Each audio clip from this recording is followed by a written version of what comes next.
Today we'll be making steak pizzaiola. The ingredients for this recipe: extra virgin olive oil, ripe tomatoes, chopped garlic, capers, dry oregano, Kalamata olives, and a 12-ounce New York strip steak. In a heated saute pan, we want to add the olive oil and brown the steak. Now that the steak is browned on one side, we flip it over and add the garlic. We want to get that lightly browned, and then add the rest of the tomatoes.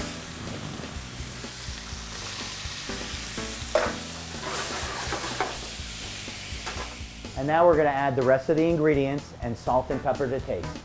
Add the capers, the olives, a little oregano, a little salt and pepper, and we'll cover it for about 5 minutes.